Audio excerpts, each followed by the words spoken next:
Praise lord. దేవుని నామానికి వందనాలు. మీ అందరికీ నా వందనాలండి. ప్రభు మనకి ఈరోజు ఇస్తున్న వాగ్దానం కీర్తన గ్రంథము 30వ కీర్తన 5వ చరణం. సాయంకాలం ఏడుపు వచ్చి రాత్రి ఉండెనను ఉదయం సంతోషం కలుగును. Praise Lord. ఈరోజు దేవాతి దేవుడు మనల్ని ధైర్యపరుస్తున్న మాట ఏంటంటే, సాయంకాలం ఏడుపు వచ్చి రాత్రంతా ఉండినను ఉదయం సంతోషం కలుగును. అంటే డే అంతట్లో సాయంకాలం అయ్యేసరికి ఎన్నో బాధలు, ఎన్నో సమస్యలు, ఎన్నో ఆలోచనలు, మనం ఆ రాత్ర సరిగ్గా నిద్ర పట్టకుండా ఆ సమస్యల గురించి మనం ఎంతో దుఃఖిస్తామని దేవుడు ఆయన లేఖనం ద్వారా మనకు ముందే తెలియజేస్తున్నాడు.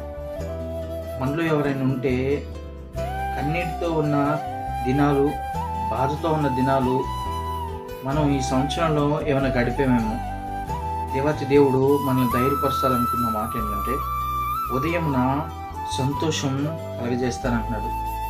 మన రాత్రంతా దుఃఖించి మళ్ళీ ఉదయంకి వచ్చేసరికి అదే దుఃఖం మనలో ఉంటే, ప్రభా ఉదయానికి కూడా మాకు దుఃఖమే మిగులుతుంది ప్రభా, ఎక్కడ తప్పు చేస్తున్నానో నీ వాక్యాన్ని నేను సరిగ్గా అర్థం చేసుకోలేకపోతాను అని నువ్వు అడిగినట్లయితే, దేవుడు ఆయన వాక్యం ద్వారా ఏం చెప్తున్నాడు తెలుసా?